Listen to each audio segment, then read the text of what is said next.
of his blood. He's been telling you it's over, but he's a liar. Somebody shout, I'm doing this.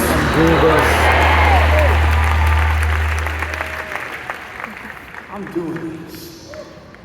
And when she did it, not when she thought it, when she did it, the bleeding stopped. And when her bleeding stopped, so did Jesus. And here's the question of the night. Why did he stop? If she was already healed, why did he stop?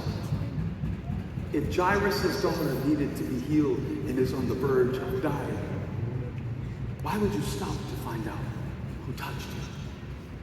Why did he stop in his tracks on the way to perform a miracle?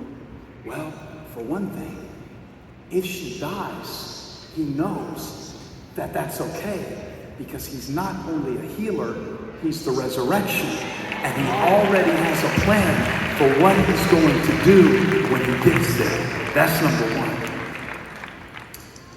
But in the moment he looks at his disciples and says, who touched me?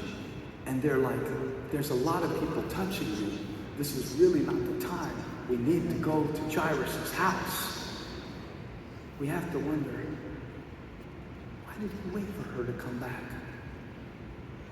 If she was already healed, if she was healed when she touched the cloak, why did he wait until she came screaming? She thought she was in trouble.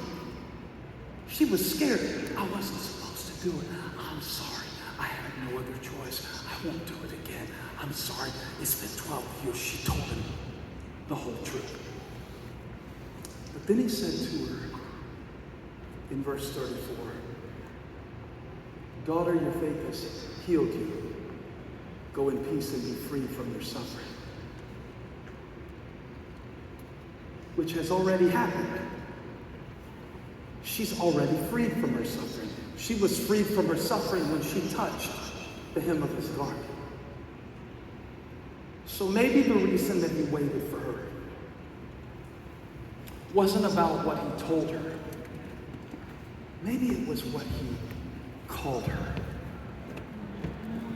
Daughter. Yeah. Daughter. If he lets her crawl away like a beggar, she won't bleed anymore, but she'll never know who she really is.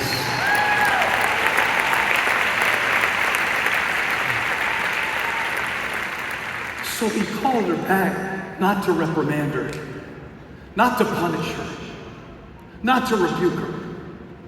He called her back so he could let her know how he saw her, how God sees her. Not what people said about her. Not these hateful things you've been saying to yourself. Not what you've convinced yourself you are because of your issues. You're not what you thought. You're not what you did. You are not where you've been, what you've been through, what you've suffered. You are not how you've hurt. You are not what you're chained to. You are not where you're stuck. You are what God says you are. You are what the Almighty God thinks you're worth. And he sent his son to shed his precious blood for his daughters and his sons. You are a child of the Most High God. You're blessed. You're favored. You're loved. He brought you here tonight to remind you who he is and to show you who you really are, because you've forgotten. You've been condemned. You've been under the weight of your shame. He said, bring her back.